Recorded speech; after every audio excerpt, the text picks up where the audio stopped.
This is something I want to make a very regular occurrence, where at the beginning of the new year, I rank all the games that I played, because I'd like to keep a record of the games I play, at least on this channel. Obviously I've played more games than this, but these are the games that I've played on YouTube. Some of these I haven't beaten yet, but there's a playthrough either coming or a playthrough in process. And some things I'm gonna rank, and the videos of me completing them might not be uploaded, but I completed them.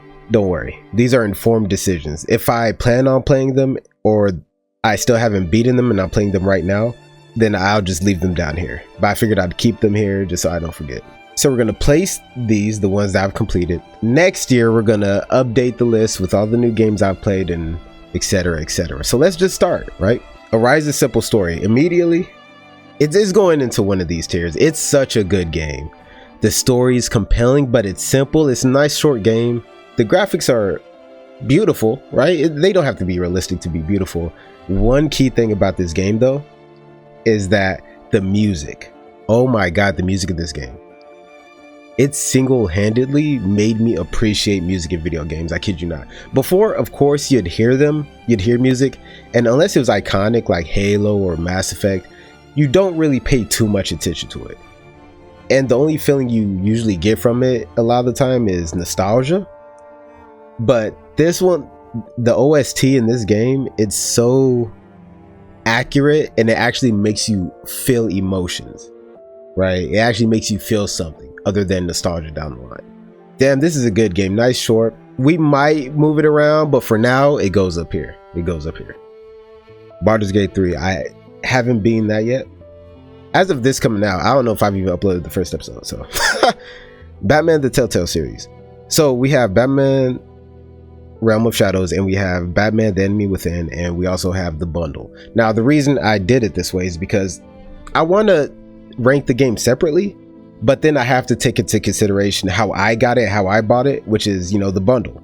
The Realm of Shadows, it was okay. It was a Telltale game. The thing with Telltale games is that your choices don't really matter. Like, if you've seen multiple Telltale games and you've seen multiple playthroughs of the same Telltale game, you understand that a lot of choices don't matter. Sure, here and there you'll get a different scene, but whether or not that leads to a different outcome is like up in the wind. And then sure, things might be very different at the very end, maybe, but that's because that's where things can be very different, and you don't have to go along with whatever the player chooses. Really, you don't have to deal with those consequences as a developer, right? So, but Telltale games, I always did like the story, and I treat them as such, just narrative games, not necessarily games where I'm really controlling the narrative that much, even though it's fun to pretend like you can really control things. But the first one was decent. The story was, well, this was the one with the Two-Face and Lady Arkham. Pretty forgettable. I'll leave it in okay for now. It's pretty forgettable though. The Enemy Within, they stepped it up with this one. They stepped it up with this one for sure. With the Joker and the Riddler, all that. I should probably mention, I don't plan on spoiling any of these. I might say certain things to kind of get my point across, but I will try to avoid spoilers. You know, you can watch my playthrough if you want to, you know, blah, blah, blah. The Enemy Within, though, I think was a much bigger step up. And I don't know, look, I think Mass Effect has messed me up because Mass Effect choices actually carry over from game to game, and the choices actually matter and things actually change. So I'll place this one above because this Enemy Within is definitely better than Realm of Shadows. But the bundle, I don't know how much of the choices really carried over. I'm trying to remember. I don't think they really did. I think, again, with Telltale, maybe some dialogue changes.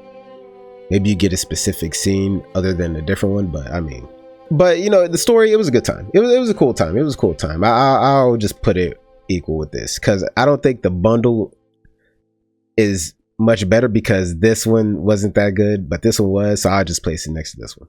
Baldur's Gate 3, haven't been there yet. Bloons TD6. Now I'm playing this one, so this video is going to go up on my playthrough channel. This game I play on my house channel, and throughout the years I'll probably update the list. But for now, shit, that's up there, boy. That shit is fun. I'm not gonna get into it because you kind of have to just play it to get it. But the towers, the different things you can do, the different maps, the different synergies. Oh man, it's a fun time. It's a fun time for sure. Chained Together, dear God. Okay, this one's unique because I played it with a buddy of mine, just one, and it was fun. We tried to do it without any checkpoints, and we were like, nah, that shit ain't happening. Had to do it with the checkpoints. Some of the stuff is inconsistent, but I'm taking into consideration my experience with it. Chained Together was very funny, and especially with the checkpoint system, you kind of stop getting mad at each other. Me and my buddy didn't actually really get that mad at each other, but it was some good times. Would I recommend it though? It was janky as hell. It was a good one-off experience.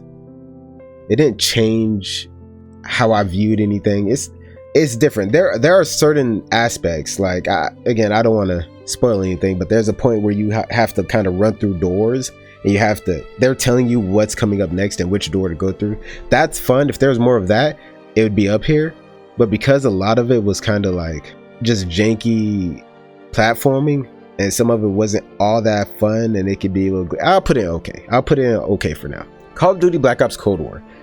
This was interesting. Now, I'm not just going to rank it in terms of just the playthrough, because I want to take into consideration, if I'm gonna place them up here, I'm going to take into consideration the multiplayer, if it has multiplayer, you know, and the other side modes.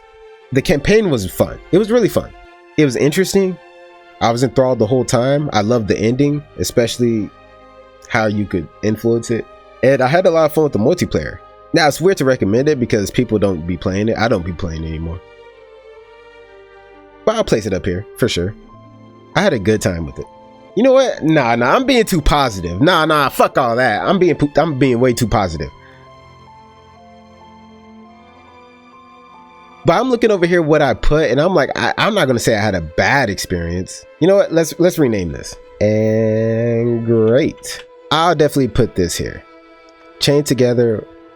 Okay, Call of Duty campaign, Cold War, definitely okay. And I had a good time in the multiplayer, but considering I don't think the multiplayer is still alive, really. I had some good times in the multiplayer though, for sure. But I'll keep it okay. Divinity Original Sin 2. Okay, so here's a little issue with this. I don't feel good. Don't take my opinion. If you like these types of games, you shouldn't listen to my opinion about it. I realized, because this is my first game of this type, the whole top-down type of view and, you know, turn-based, and there's initiative and all that. This is my first experience with that. And I could tell I was playing a good game. I could just tell that it wasn't for me. And I was playing it with a buddy. I don't know if that really colored my perspective. It was a good time with them, but I don't know if maybe I didn't experience everything. Maybe that's a factor, but there were definitely some parts that me and him didn't like some fights where we were like, what the fuck are we doing here? Really, it was only like 2 or 3 fights, and considering how big the game is, that's not a lot, but sometimes it felt like the way we won wasn't meant to be done that way. And I get that that's the attraction with the game like this, because you don't want to feel like you're tied down to only winning a certain type of way, but I kind of like that, you know. I don't want to feel like I'm playing around the game. I want to feel like I'm playing the game, you know. And I get that playing the game means kind of playing around the game, like Baldur's Gate 3 that I'm finding out while I'm playing it. But I don't know, it's not for me. It's not for me. But I could definitely tell while I played, I'm like, this is a good game, and leveling up was fun. There's something there. It's just not the best for me, and some of the environments didn't really click with me. I'll put it in good, because having a build that is good is an awesome feeling. I might change this, but yeah, for now I'm gonna put it in good. Dying Light 2. Oh boy, yeah. See, this is where we start to get into the problems, right? So Dying Light 2, there's so many things that I liked about it and didn't like about it. There were so many, and I feel bad because I had the game. I bought the game on PS5, right? So I had the PS5 version and the PS4 version. I feel like I would have had a substantially better time if I played on the PS5, but I had to play on the PS4 because it doesn't have cross generation, and I wanted to play with my friends. So they were on PS4, and I knew, because I played the first 30 minutes on PS5. I played through the prologue and all that. And then I played on the PS4. The PS4 was such a worse experience. I mean, like, the performance was awful, and the bugs, there were literally times where it was just unplayable. And I think the game crashed at least every session. it was, and then there were times where the cutscenes would just be a black screen and me and my buddies are just waiting there. I kid you, one time we waited for like 10 minutes. And then during the final fight, there was this headset breaking noise. I don't want to play it here, but it was just this loud, obnoxious noise. I couldn't hear the cutscene. I had to turn off my headset because it was so bad. And bugs like that were everywhere when I played on PS4. However, and I didn't like the combat. I thought the combat was whack. Again, maybe that's some PS4 stuff, but I didn't have any fun with the combat. It was very Skyrim-esque, where like you're fighting, but you want to do something else probably. If they had bows and arrows, I'd probably... Oh, they did have a crossbow, I think. But again, fighting was just not satisfying for me. However, the parkour, oh my god, moving throughout that game was so good. It was so fun. If that game was pure parkour, I would have had I kid you not, it might be up here with the goat, as the goat. Not the one goat. There are going to be goats. But it's not, because it wasn't just parkour. I mean, the parkour challenges were by far the highlight for me, and playing with my friends and us all trying to get the fastest time, it was so fun. But everything else was such a bad experience. But just understanding how fun that parkour was, it pissed me off sometimes, but I gotta put it in good. That parkour was so damn good, man. Elden Ring, I mean... So, okay, interesting thing about this. Elden Ring, one of the best games I've ever played. It was so well made. There are things I don't like about it, but considering the entire experience, and we're gonna play Shadow of the Erdtree as well right after this. It top 5 games for me easily.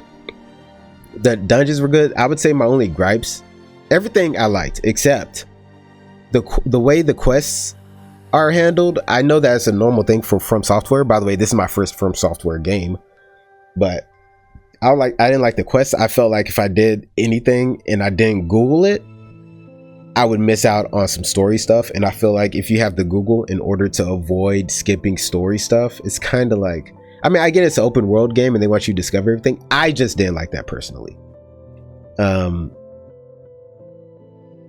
I mean, that's about it. I mean, some stuff, like there's so many hidden secrets, but I'm not going to hold that against the game because it's fun once you discover it, right? So much in that game. The quests are literally the only part where I'm like, ugh, whatever. And then some of them are, I don't know. But it's definitely up there. Now, Shadow of the Erdtree. Now, you might be confused because why are they separate?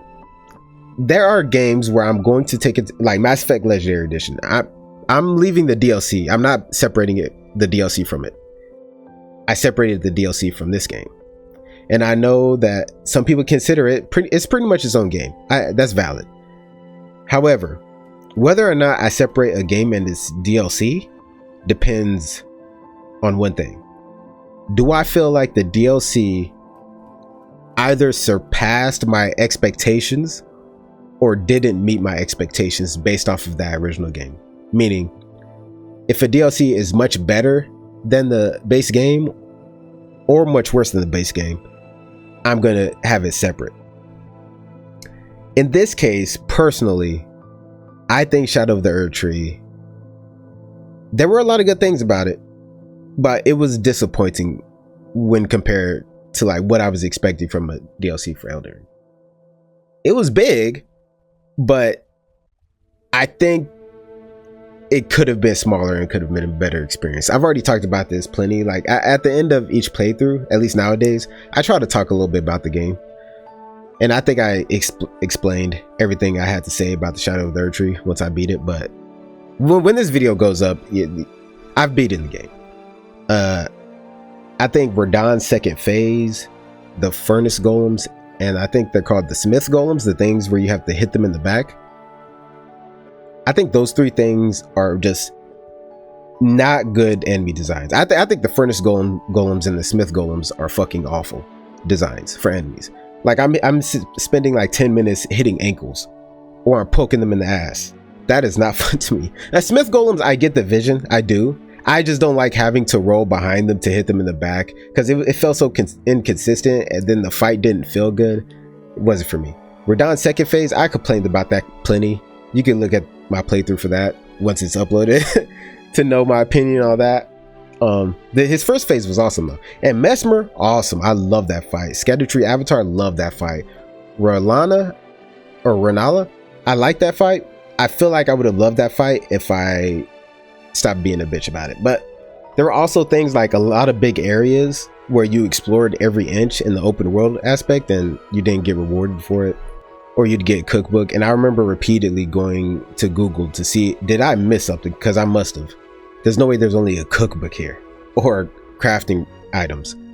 And lo and behold, yep, that's it. And some dungeons that didn't even have a boss at the end. So basically, I'm going to put Shadow of the Erdtree in okay, because it disappointed me quite a bit. I liked it. I enjoyed my time playing it, but I enjoyed my time playing it like I enjoyed my time playing Cold War. Like there were a lot of things that just annoyed me quite a bit, and there were some cool new environments, but it wasn't what I was expecting from a DLC from Elden Ring. Like there were some things that I felt like they took a few steps backwards with, and some of the environments were more disappointing than I expected. Like for me, a DLC either has to be better than the base game in damn near every aspect, because obviously not in length or anything like that, but you'll hear a lot of developers talk about, okay, the DLC is where they get to really flex and do something new or better because they already have the base of the game. They already created the game. Now it's just improving on that. So that's why a lot of DLCs will just end up feeling a lot more fleshed out in a lot of aspects compared to the base game. Like that's what happened with a lot of Mass Effect DLC, I feel like. But it didn't feel that way with Shadow of the Erdtree. It didn't really feel like they improved anything. It felt like they expanded, but it also felt like they went back a few steps in certain areas. So that's down here for me. Erica, very short game. Your choices mattered. It was a cool experience. It was unique. You had to figure some stuff out. The story was pretty convoluted. It was a clusterfuck of a game, but I was into it. I'll put it in okay. Ghost of Tsushima. Now it used to be a GOAT for me in my mind. I'll put it in great, because Ghost of Tsushima is good. It's probably the most all-around good game I've ever played. In terms of, well, I don't know, actually, well, we'll get there. Second most good in all aspects game I've ever played, but I don't know, maybe it is the best all-around game. I mean, there's nothing in this game that I felt was bad until I played it on Legends mode, the hardest difficulty. I believe it's Legends. And first of all, let me mention props for the multiplayer. It's free. It was a free update. It was fun. The Icky Island DLC, that was fun. Added a lot of new things to the game. Expanded on stuff that was there. Like that shit was cool. I like that. Environments were awesome. It was a different flavor.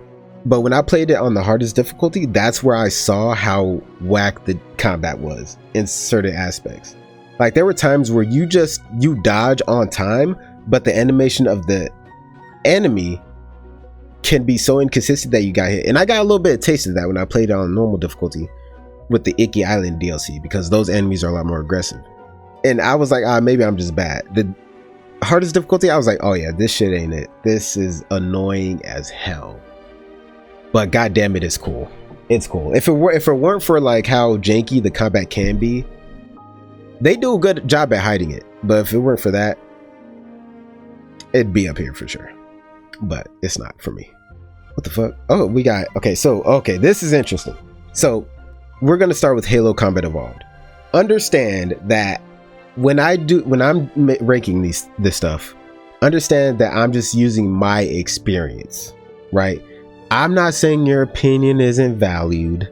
Okay, I'm not saying that your nostalgia doesn't hit, and I'm not saying that this is a bad game. I'm just talking about my experience, right? And I can only judge a game based off of my experience. regardless of how old it is. I don't care if it's 20 years old, 1 year old. I don't care if one person worked on it, 30 people worked on it, 300 people worked on it. My experience is my experience regardless. The only thing I'm going to probably take into consideration is the price. Okay, probably not though. I'm gonna be honest, because that's not fair, because it could be a $2 shitty game, but does that mean it goes in good because it's only $2? That's ridiculous. Halo Combat Evolved, I played it this year. It wasn't a good experience. It actually brought to light how far we've come as gamers and how high our standards have risen. Because you only get that, nostalgia will put on blinders, but you only get that when you play the game again and you're like, oh, this game is not good. This is not, again, I'm sure 20 years ago it was amazing, but holy shit, that it was so, I played it with a friend of mine, right? Me and him, we both played it and we were both like, what the fuck are we doing? I mean, I'm not gonna say every single level, but most levels were literally just going through the same rooms. I kid you not, like 5, 6, 7, 8, 9 times, just going through the same areas. And half the time we didn't know where we were supposed to go. We were just like, there's a lot going on here. I guess we go this way. We had no idea sometimes. And then the story, I realized that the story is, you need to Google it to understand what the fuck's going on. I don't know if it was the marketing or you need to read a book about it. Apparently there is a book, but the story, they don't explain everything that's relevant. Maybe they do and we didn't pay attention, but I swear, because I edited the videos as well. So I'm like, I barely understand what's happening. I had to Google it to fully understand what the game was telling us. So the exposition wasn't very well done. The levels suck. Again, it's an old game, but I had a bad experience. It is what it is. It is what it is. Wow, we were just like, what the hell is going on? Oh, Halo Reach. We should probably do that first though. You know what? Let's do Halo 2 real quick. Halo, because we played Halo Reach before we played Halo Combat Evolved. Halo 2 was such a step up.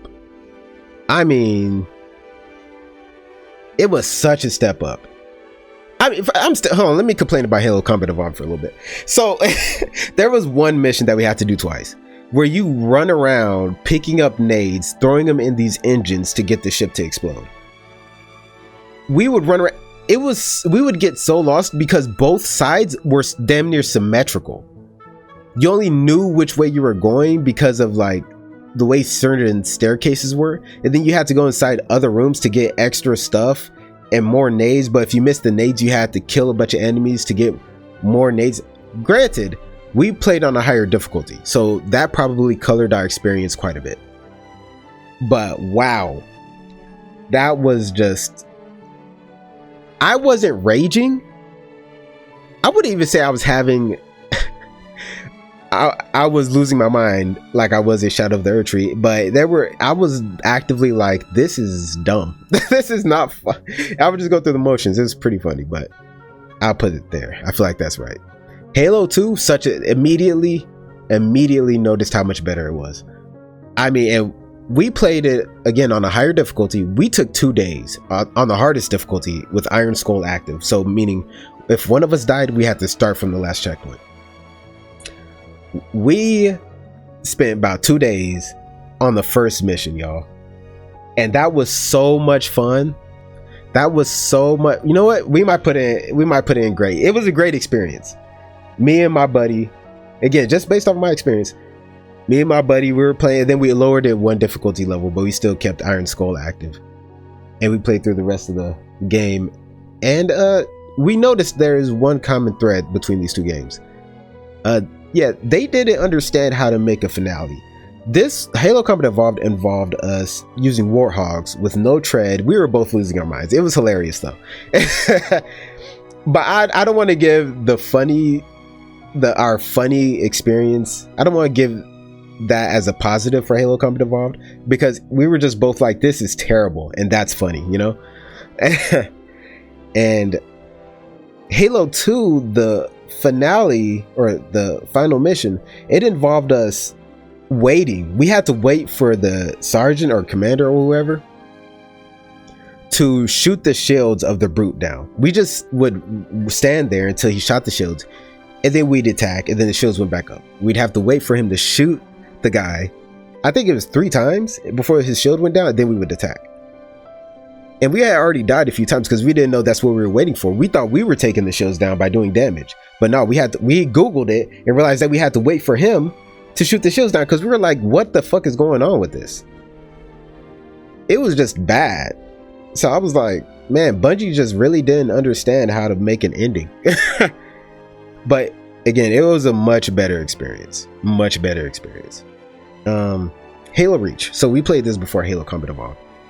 Honestly, I like the story. I'll be honest, I don't think I know my buddy for sure didn't catch all the symbolism and all that, but I don't think I caught all of how good the story was. This is one of those stories where I feel like you have to really be paying attention to the characters and really absorbing what they're giving you to fully appreciate it. And I'm gonna be honest, I don't think we fully appreciated it the way we should have. It was cool. It was a really short game, I feel like, though. The way some of these, like the Spartans went out, it was so damn like cinematic. I'll put it there. All right, we are currently playing Halo 3. I don't know when we'd finish that, because my friend is currently working 2 jobs, so I don't know. Hitman World of Assassination. Very well made game, very fun. I haven't played the freelancer game, which is basically a roguelike version of, or roguelike in this game. And I haven't played a lot of the side modes. I've played the sniper mode and I've played a little bit of the multiplayer. But considering I know that those add value to the game, and I already had a great time playing the game,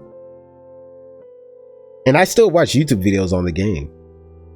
Like, it's a really good game. You know what? Hold up.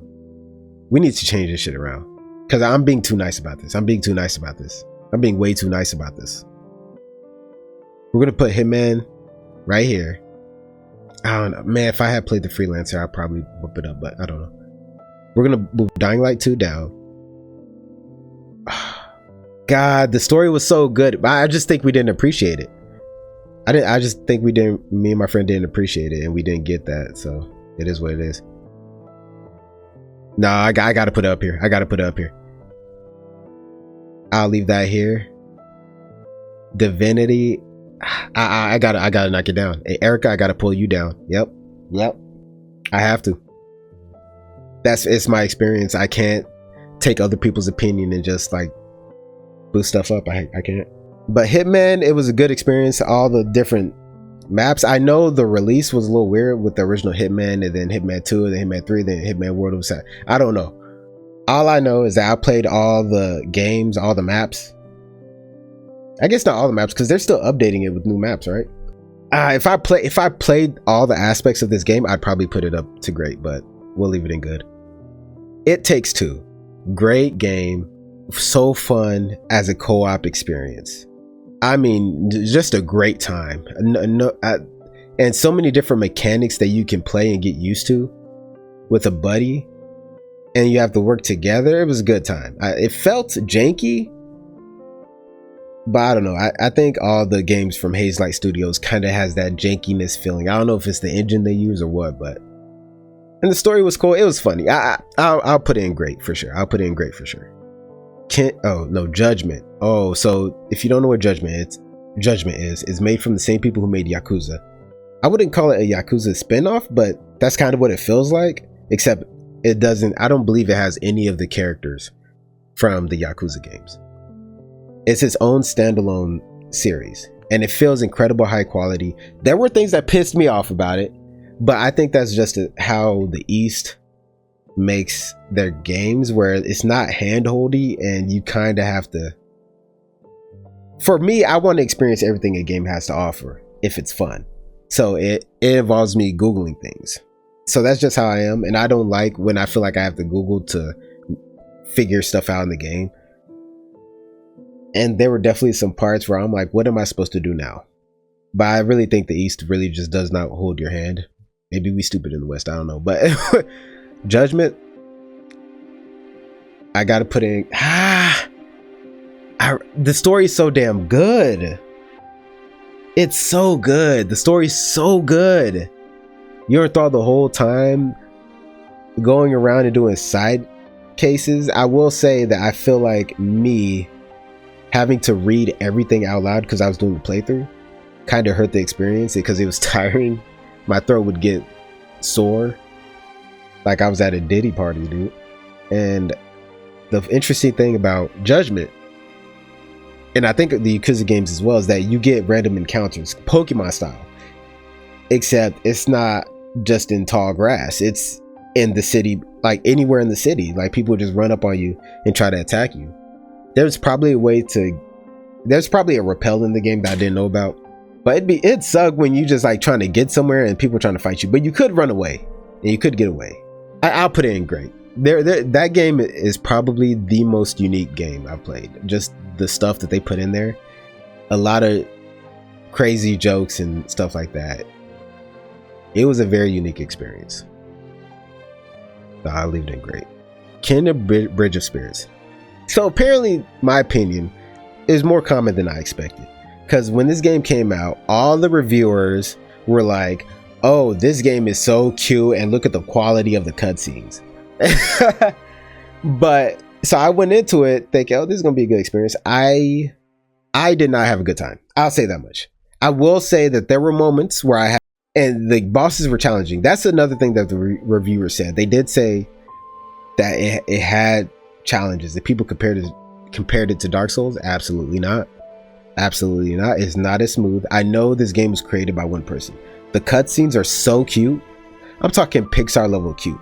But the story is not Pixar level. Like it, I didn't give a fuck about any of the characters. I'm gonna be honest. I didn't care about a single one. I could tell that they were cute, but it was like, that's it.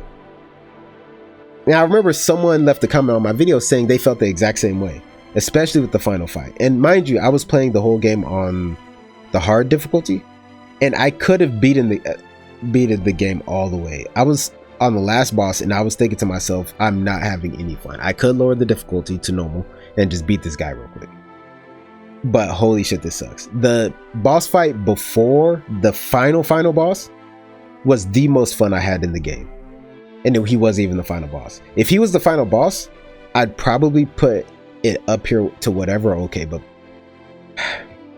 I mean, I didn't care about the story. The graphics were really nice. It was very cute, but I need more than cute and graphics. Everything else was just whatever. All right, next. So we're gonna do the Mass Effect games, and then we're gonna do Mass Effect the Legendary Edition, because obviously I played all three games, and then we're gonna place the bundle. So original Mass Effect is a good experience. Is this older than Halo? Hold on, it can't be. Okay, released in 2001. Mass Effect. Okay, 2007 is when it came out. Okay, so 6 years after Combat Evolved. This game, I would say, is good. I had a good time. The story was pretty fun. I was really into it. The music, iconic, beautiful. The experience, I will say the thing that impressed me the most, it might be great, because the thing that impressed me the most about Mass Effect was how quickly they can get you to care about the characters in the world. There are so many games where they have a story, they have characters, they have a whole new world, and personally I struggle to care. And even the original Mass Effect had me reading the codex entries, you know what I'm saying? Like, that's impressive. I mean, like, just learning about the council races, I don't know how they did it, but they got me to care. That I'm doing all the side quests and a lot of filler side quests. Like the Judgment side quests were fun and unique. Mass Effect side quests were like, go over here and do this, but I was still having a good time just crossing stuff off a list. I know maybe that's my Western mind, because Eastern games do not do that, but out here in the West, I like my little checklist of stuff to do. I don't know though. You know what? There were worlds where it's like, what are we doing here? I don't care, but I still did it. And then some of it was fun. You know, one thing I didn't like, the save system. And the combat fucking sucked. Sometimes it was just like, what are we doing here? Because I played Mass Effect on the second to hardest difficulty, I think. And, or it might have been, I don't know. I think it was the second to hardest, because there were some points where I was like, what the hell are we doing? This is dumb. And a lot of it was setting up choices to be carried over to the next game.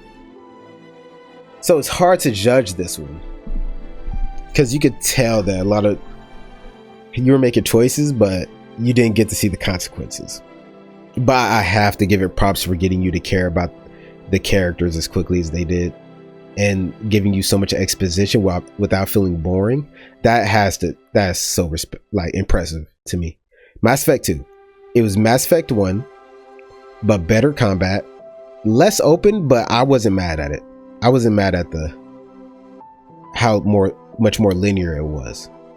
You just, land, you can still talk to people, you still made choices. That was the important part to me. The story, being able to have choices that actually impact stuff. Because what's interesting about the Mass Effect games, I'll go ahead and say, is that it has the Paragon Renegade system, but that's not the only system that matters. Like, there are plenty of games like Infamous where there's a morality system, but a lot of things that happen in the story are dictated by your morality. In Mass Effect 1 and 2, and all the Mass Effect games, you still have that morality, but you can also make other choices that still carry over. So you can make a renegade decision. You're still a Paragon, but that renegade decision still carries over. People aren't just going to forget just because you're a Paragon. You know what I'm saying? I respect that. That's impressive. And the graphics were so much better. The combat was so much better. I mean, I think some people didn't like the fact that now you had to reload and the guns weren't overheating. I like reloading. Reloading is my favorite part of a shooter. I love reloading. So I think for me, Mass Effect 2 is probably just a better game than Mass Effect 1. There were a lot of times where, and they improved so much, actually, now that I'm thinking about it. Oh my God, they improved so much, because some people didn't like that. Now you just select a character and they either tell you something or not. But it was only if they had new dialogue that you would get into a conversation with them, which saved me a lot of time, because in Mass Effect 1 you had to get into a conversation. What do you want? Whatever. I appreciated how they streamlined a lot of it. The part I didn't like was that, again, I like doing everything a game has to offer. I scanned every single planet in that game. It was so boring. It was not a fun time. I didn't have to do it, but if you want upgrades, that's another thing. The ending was so good. Your upgrades mattered, but the game kind of tells you, like, are you sure? Do this, do that, do your loyalty missions, blah, blah, blah. Pick the right people. I got Zaid killed. That might be a spoiler if you plan on watching my playthrough, but yeah, that is interesting. It might be one of the GOATs. I just hated scanning planets, but honestly, you play a YouTube video and you do that for like, a few hours and you're good. I gotta put it up there, yo. Mass Effect 3. Immediately. Yep. It was everything. Everything was better. Except they replaced the scanning planets thing with now having to actually drive through the space. But that wasn't awful, because it made sense because of the Reapers. Some people don't like the ending. I don't mind it. It's whatever. Because the way I see it, and it's why I have Telltale up here, even though I think their decisions don't matter. I don't mind if a choice-based game doesn't have a huge choice-based ending. You get what I'm saying? Because there are plenty of linear games where you don't even get a say, but you still experience the story, right? I feel personally that a choice-based game shouldn't have to pay that price of having choices. And like, as long as you enjoyed the story, I mean, it's whatever. Just because you didn't have the influence you thought over it. I mean, I get it. I get the criticism, but I was okay with it. And the DLCs, oh my God. Hey, Elden Ring, learn something. The DLCs in this game were so good, and they were exactly what you want DLCs in a game to be. Similar with Mass Effect 2. It was different. It wasn't the best, but actually, because remember I forget it. It's an iconic line. But the guy, you probably know from that one DLC. It was harmless, or it was all harmless. Something like that. You either know or you don't know. The Mass Effect is like a masterclass on how to do DLCs. Holy shit. It's up there, Mass Effect 3. So with that being said, I mean, do we have to talk about it? Mass Effect Legendary Edition is up here with one of the GOATs. Mass Effect Andromeda. The combat was so good. There were parts of it that sucked, but that's the case with any game. But it generally improved so much, and you had access to everything, which was so fun. Just the exploration, the dialogue, the story. The story was passable, but it had the problem of like not having me care about the world or the characters. Again, the writing was god awful at times. I mean, just horrible. And then I'm not going to bring it up here or at all, but there are some missions where it's like, what the fuck are we doing? Let me explain one situation. At one point I had to, and the scanner, I hate that they put the scanner in the game because it just made them go crazy with the scanner, and not in a good way. There was one point where I had to go inside of a cave, right, to do this mission. For some inexplicable reason, the cave had a gate. So I had to use my scanner and follow a random terminal. Mind you, it was like a junkyard, like it was a wreck. I had to go to some random terminal in the ground, access it to open the gate to give me access to the entrance of a cave. It was the most random. That time consuming little bit is strewn throughout the entire game. It's the only Mass Effect game where I didn't try to do everything I could have. At one point I said fuck this, and I beelined it straight through the story. I don't do that with games. I don't ever do that with games, but I had to do it with Mass Effect Andromeda. Again, I love the combat. At times the combat was so damn good, but nah, you're down here. You're bad, bro. You're bad. God, that shit sucked. Mortal Kombat 1, it was a good experience. The fighting was fun. The story was fun. The bitches were bad though. Oh my god. Holy shit. They know how to design some damn.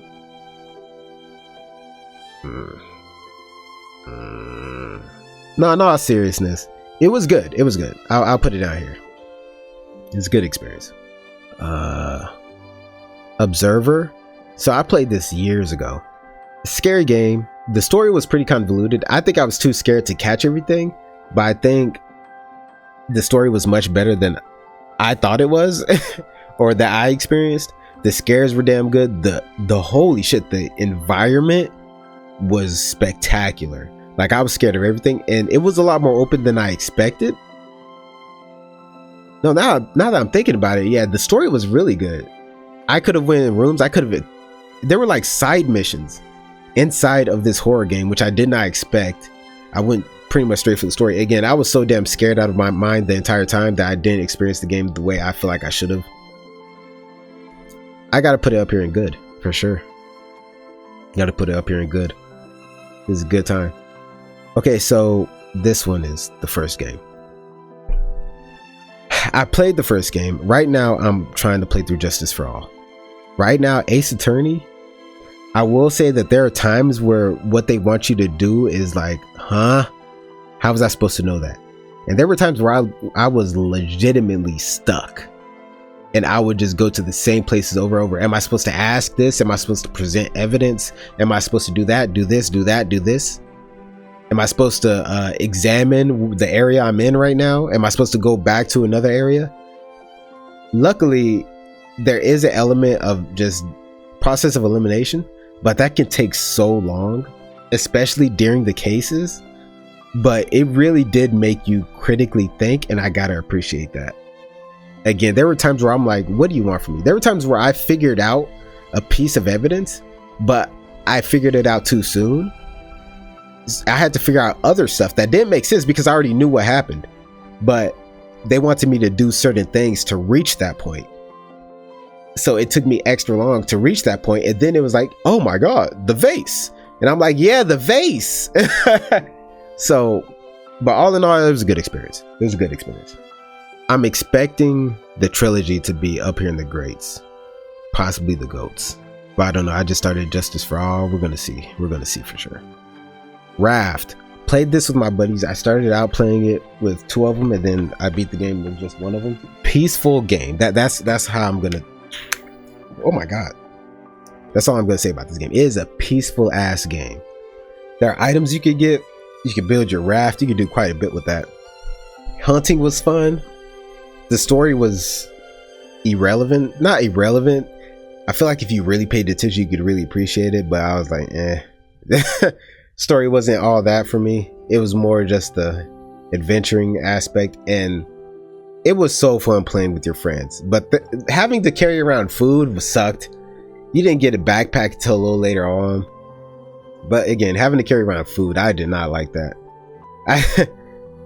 Because I always felt like I was hungry. But honestly, if I cooked more, it probably would have been better. And then my friends were always doing some bullshit.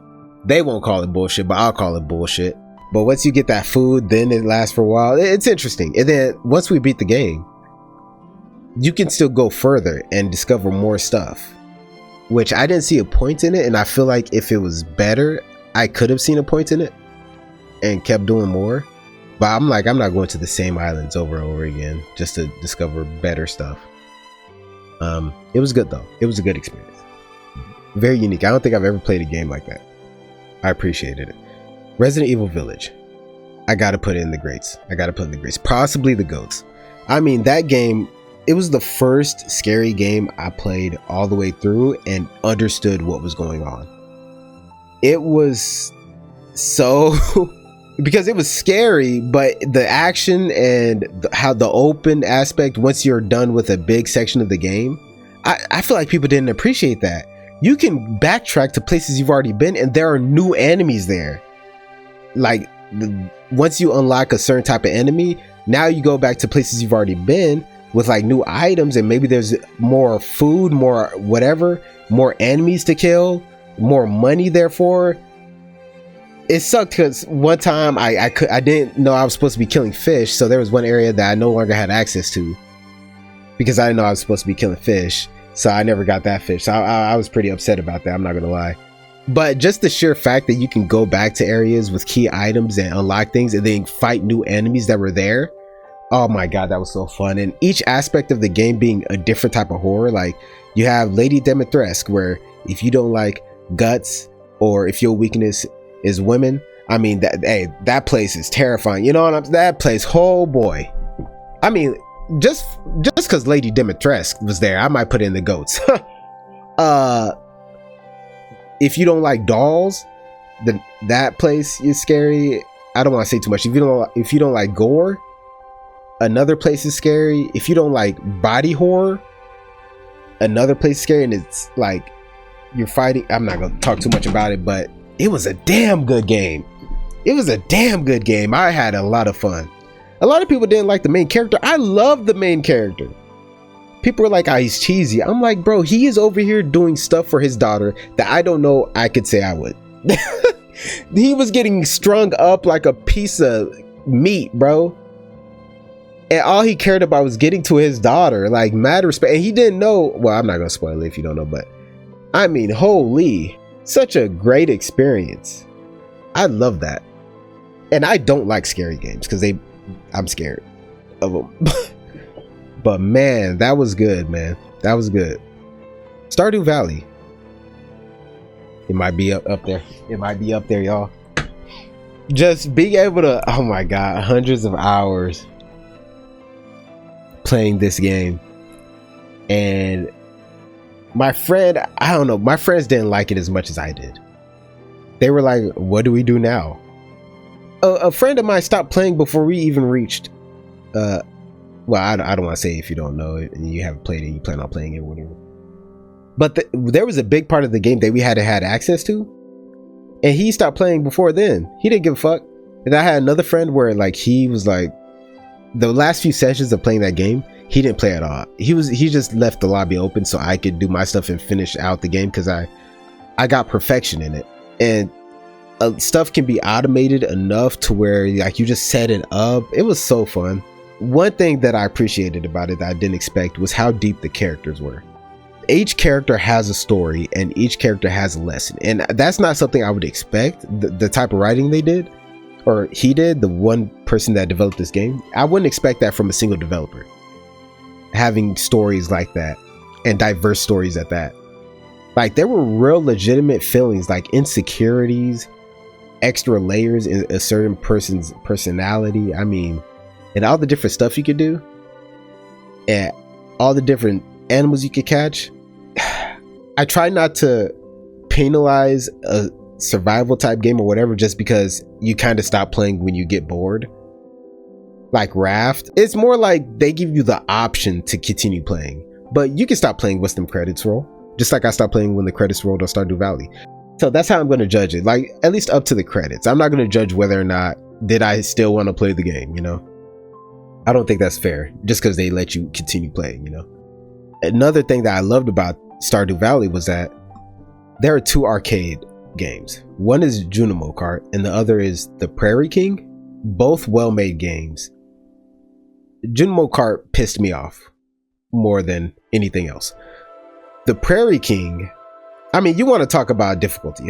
Trying to get the Junimo Kart all the way to the end was harder than Shadow of the Erdtree. I'll say it. It was oh my god.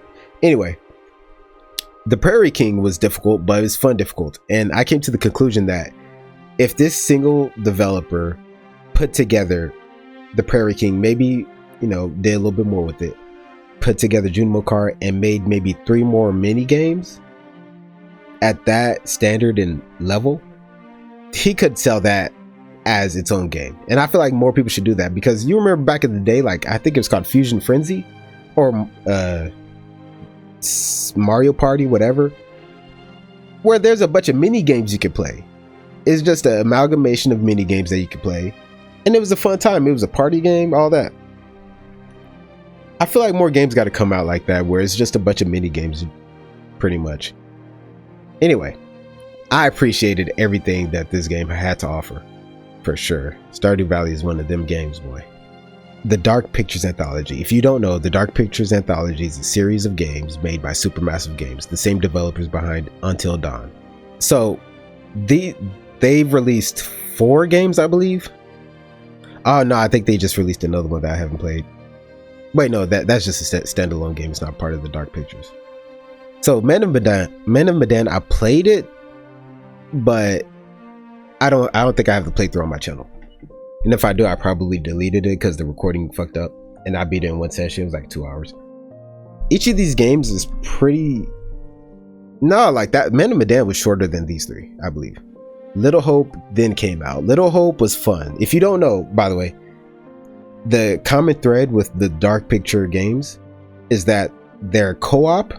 So you can, if it's couch co-op, you can put a character with each player, and online it's you and one other person, and they control a character. You control, like, you both control several different characters, but you're both experiencing the game at the same time. It's just that they're doing something else and you're doing something else. It's very unique, and I really appreciate the series. It's very fun. So I was playing it with a buddy of mine. We would walk around, we'd get scared together, we'd make decisions together, and then there'd be, you know, a story. The Little Hope, though, was okay. If you've played Little Hope, the ending was kind of what annoyed me a little bit. And there were, basically, I didn't quite understand how... I did get the best ending in the game, but I didn't understand how. Me and my friend were like, we don't even know what we even influenced. So, but it was fun. It was fun. So I'll put in okay. I don't know. I don't know. We'll see. House of Ashes. Much better. You knew what you were doing. You knew how you were changing things. I'll put it in good.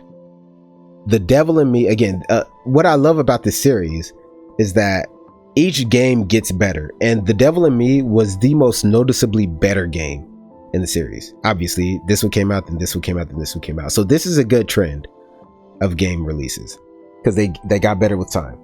However, the Quarry, I don't know if I even mentioned this, but they're choice-based games as well. Like you can make choices. So you and your buddy are making choices. It's a single player game as well. Like you can have it be single player, but you're both making choices that are influencing what story you get. The Quarry came out after all these games as their big next Until Dawn. It's not Until Dawn 2, but it was marketed as makers of Until Dawn make another fully fledged game. Bad. It was bad. The story had the bones. The characters were there. I don't know if it was the execution or what. There's one scene that was so fucking funny to me. What was it? Butter pop, butter, butter, butter pop, butter. I don't know. That was so funny to me, but that kind of sums up a lot of the story.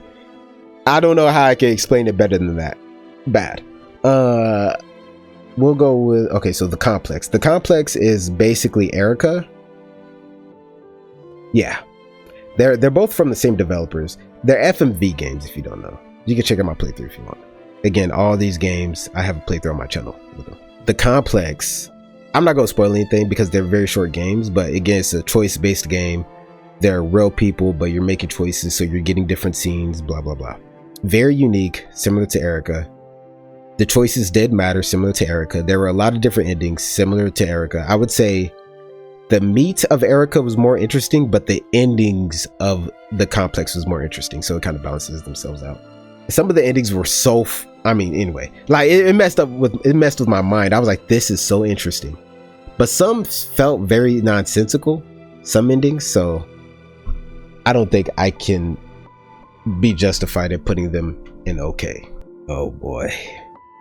So Last of Us Part 2, I've talked about this game enough. I'm still playing. Well, okay, first off, I gotta put it in the GOATs. I have them I have remastered in the original version because they're different enough. The remastered version added so much to the game. The no return mode, the director commentary, the permadeath mode, and different modes within the permadeath, the speedrunner mode. That I'm playing the no return mode. I played through with the permadeath mode on, grounded, all that. And the lost levels. Oh my god. This game is so damn good. I might have to add another tier. It's such a level above this one. But Last of Us Part 2 was already here with it, you know? But Last of Us Part 2 I already think is probably, I think I mentioned earlier that Ghost of Tsushima was the all-around probably best game I played, and then I changed it to the second most. This one is, to me, the most all-around well-developed game I've ever played. It was so damn good, and from beginning to end. I was more into this game from beginning to end than I was with the original Last of Us, and the original Last of Us was like half the length. So this is just, oh my gosh. And the remastered again added so much. And it was, if I had to buy it separately, I'd be okay with that, but I think I got a cheaper. Why my dog's tripping? I think I had a nice little upgrade. It was probably $20, and I think it was worth it. Absolutely. The Order 1886. When this game, I remember years ago when this game released, the reviews were like pretty graphics, but too short to be fun. I think that's ridiculous. One thing I've noticed, especially with indie games, especially with the Dark Picture anthologies, there's no such thing as too short to be good. I'm sure a lot of you fellas are happy to hear that. The Order 1886 was a good experience. It was a good story. A lot of good weapons. It was fun. I'll put it in good. I don't think the music was anything unique. Again, the graphics held up. To this day, the graphics hold up. Like, I was like, man, this game, because I played this like maybe 2 years ago. And I'm like, yo, this game it still looks good. It still feels good. It's good. I appreciated it a lot. Let me go ahead and place Wildfrost real quick. Wildfrost is a roguelike deck builder. Great. So the only other roguelike deck builder I played a little bit of Monster Train, and I played Slay the Spire. Now, Slay the Spire is widely considered the best roguelike ever made. At least the best card building roguelike ever made. To me, the problems I had with Slay the Spire, because I got a few hundred hours into Slay the Spire, to me, Wildfrost fixes a lot of that, because One thing I didn't like about Slay the Spire is that I felt like I kept succeeding with the same decks. Like if I saw a certain card, I'm like, okay, I have to get this card and this card and this card and this card. And then like we win pretty much, right? That doesn't really happen with Wildfrost because, for example, Slay the Spire has rarities in their cards. Wildfrost does not have rarities in their cards. I believe so. Why? Because each card can carry the run. In Slay the Spire, a strike is never gonna carry the run. In Wildfrost, your basic strike cards, the Scrappy Sword card, can carry a run pretty much. It can contribute a lot because of the charms in this game. A charm is basically a modification that you can apply to almost any card depending on the effect it has. Meaning, if it adds attack and the card you're trying to put on doesn't have any attack, then obviously you can't place it on that card. But other than that, you can place them on any cards whatsoever, depending on the modification. And that by itself allows for so much flexibility and so many different runs. Do you want companions? Do you not want companions? Do you want this item to carry? Do you want this companion to carry? And then like the ordering. And the beauty of it is that it still has the complexity of a game like Slay the Spire, because you have to take into consideration the order and the interactions. Mind you, when this game first came out, it had mixed reviews on Steam. You know what every single negative review said? Every single negative review said the game was too hard. I mean, none of them said it was bad. They said it was too hard, and therefore it was bad. So what they did was they made the beginning of the game easier, like the base game easier. But you can add dread bells that make the game harder. And once you activate all the dread bells, it's harder than it was on release, because there are so many modifications now, so many things you have to take into consideration. I love the game. A problem I had with Slay the Spire was that I had to do math. Like the complication was like the math, and like every build felt the same sometimes. And I was like, man, like once we get above 40, I'm like, I gotta do this math. Oh God. Okay, what's 7 plus 22 plus 7 times 3? Okay, how much health do I have? Okay, how much block do I have in my hand? Okay, how much energy do I have? All right, how much health do they have? Can I kill them to take damage off the board? Should I just block? It's like, that's boring thinking to me. Wildfrost feels a lot more, the math is very easy to do. It's just, do you have the sequence of interactions correct? And are you thinking flexibly? Because there's so many different things you could do in that game. Are you thinking as flexibly as you could be? I love the game. Shit, it might be one of the GOATs. It might be one of the GOATs. Nah, it's one of the GOATs. I'm putting it as one of the GOATs. Yep. I don't have Outlast Trials on here. Again, that's the game that I play on my other gaming channel, my house channel. Let me add it on here real quick. Okay, so let me go ahead and place We Were Here real quick. So you might be wondering, hey, how come you don't have each of the We Were Here games, which is comprised of We Were Here 2, We Were Here Together, and then We Were Here Forever, I believe.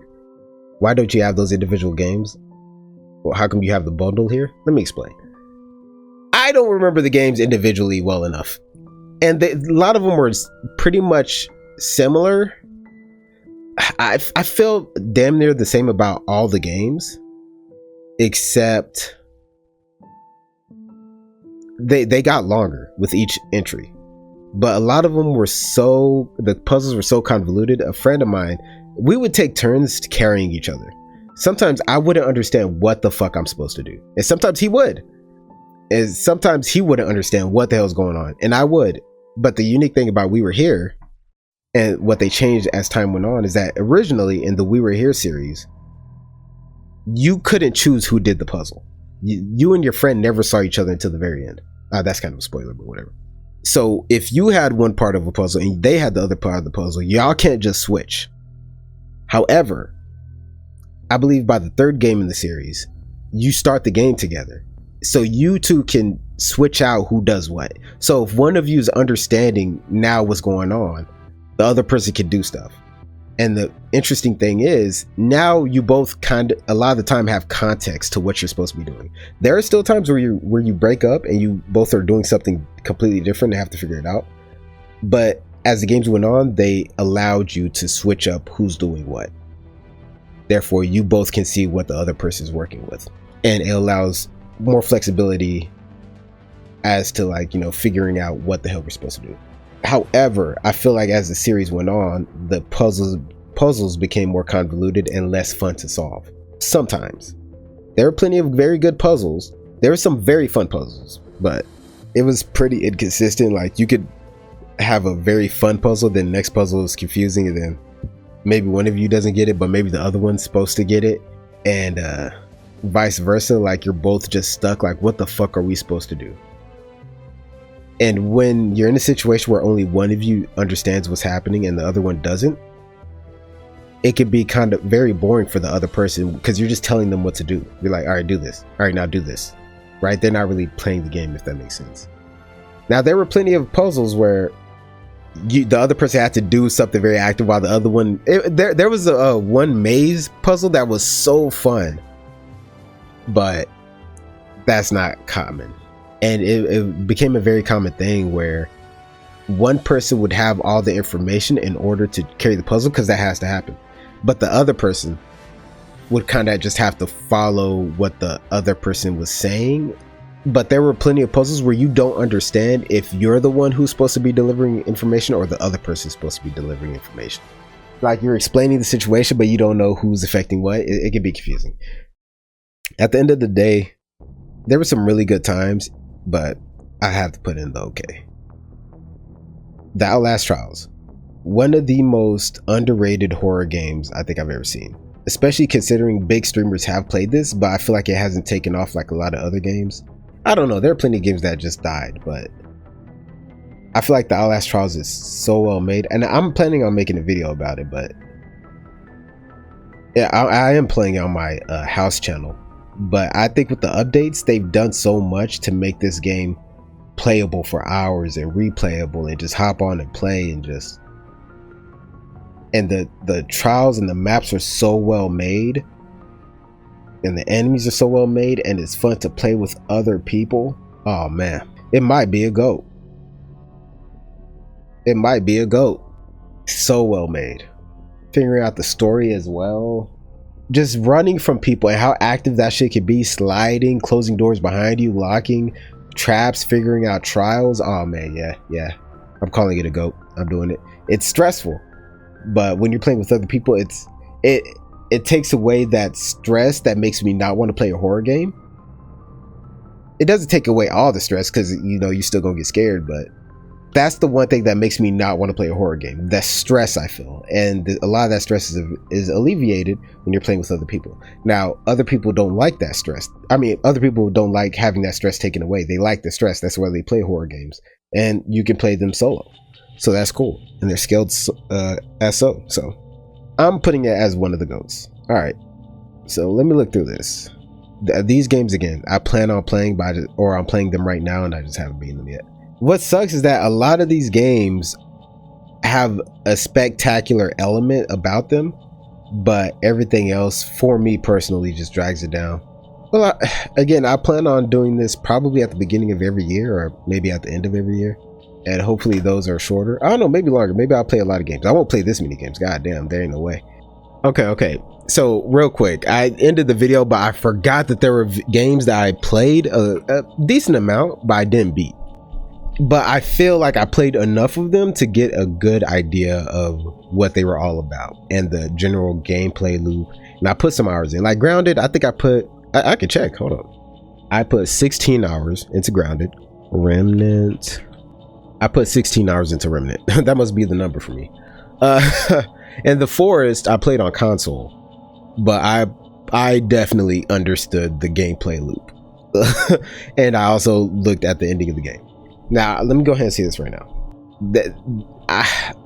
There's a reason I didn't finish playing these games, and the reason why I'm gonna rate them anyway. Specifically because, I mean, I feel like I understand the games well enough, and I feel like if we keep going, if we do this every year, it's gonna become a thing where it's always gonna be a top-heavy list, because obviously, if I beat the game, generally I must have enjoyed it to some extent, right? Now we're going to start with Grounded. Grounded was at first interesting game, right? It was there's crafting, there's different items, different accessories, all that. And having to fight with spiders and shit, that was so scary and so immersive. And I will say some of the quality of life things like crafting or building whatever you're building with like the nearby chests, and I will say moving things was a little annoying, but I understood it. Swimming was interesting, the environment was interesting, but the gameplay loop though was so annoying to me.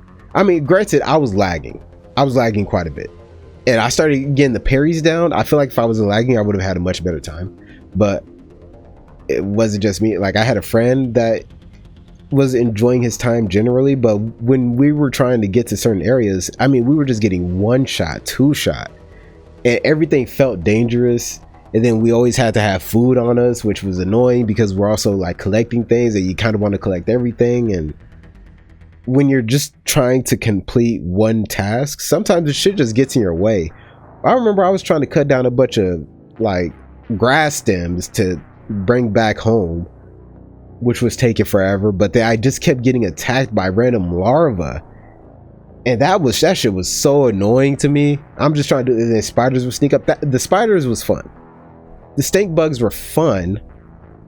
Also, I kept getting weird glitches and bugs where I would have to quit the game and then come back in, so that was fun. But like the wolf spider, all that stuff, I understood it, but just the way you would have to grind for certain items, was it fun, especially with how hard some of the enemies were? Like, you would have to grind for like against wolf spiders to get certain items. So it ended up me and my friends just like trying to glitch them out and do this like tip and trick thing that we saw on YouTube, which I feel like if that's your most viable strategy, to me, that's not a good thing. But I mean, them shits were hitting hard. I don't understand how we could have not been hit so hard. There were a lot of upgrades we could have gotten. So I get that. Here's my thing with gaming in general. I feel like if you have to play a certain amount of a game in order to have fun, that's not a good thing, right? I feel like we would have had to get to a certain point in the game in order for us to have, more fun. I mean, it was fun at the beginning when everything was new, but towards the middle and like just getting everything and just grinding for the same stuff, or like figuring out the most popular YouTube way of doing it just so we could get to a certain spot to where we don't have to do that. I mean, I don't know. It's not for me. I don't know how the end game loop would have been. I think the game would have been a lot more fun if the smaller enemies were a lot less hostile. Granted, I do believe we were wearing armor that increases aggro, but I mean, that's to protect us. You know what I'm saying? Like, we're not trying to die in one hit to a spider. So it's like, damn. But if they're like maybe less aggressive, if the smaller enemies were less aggressive and maybe there were fewer of them, because like we were getting attacked by random mites, that shit was just annoying. And if the bigger enemies, like, I was cool with the bigger enemies, how common they were, and the ladybugs were awesome and fun to play with. We had some fun for sure. It just reminds me of, if you remember the original Infamous games, or maybe all of them, but when you're just traveling through the city, you get attacked randomly by, like, everywhere you go, you're getting attacked randomly. Everywhere you go. I think unless you cleared out a certain area, but if you're in an enemy area, just everywhere. And then there are so many missions that you have to do in that area in order to clear that area. You're just going around and you're always being attacked. It's fun, but when you're doing the same thing over and over and over again to get to a certain point, it's like, god damn, shit's kind of annoying. Anyway, I say all that to say, honestly, I was planning on putting it in bad, but I don't think that's fair. I put in whatever. For me, that's how it was.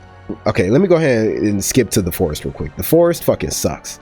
That game was so bad.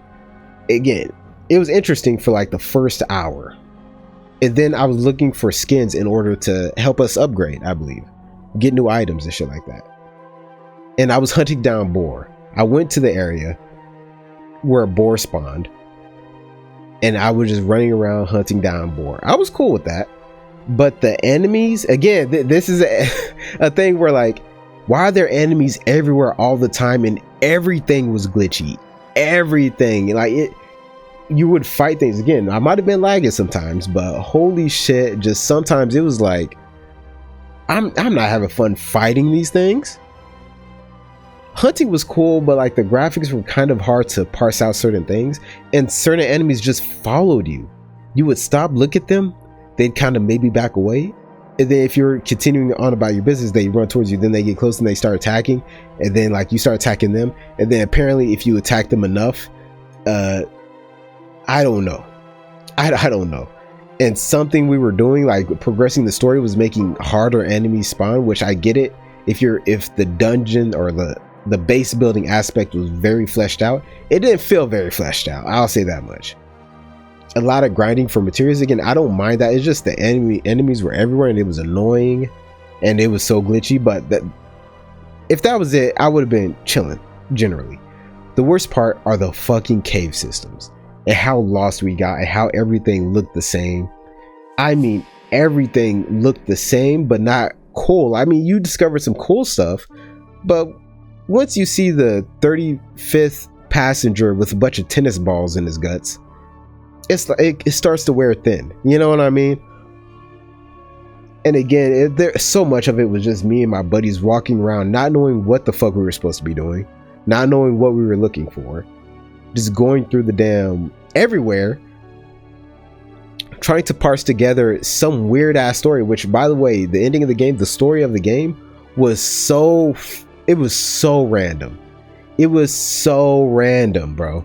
It was cool, but it was random, because it's one thing to have a random ending and a progression that is hard to like go through with when you're trying to progress the story or whatever.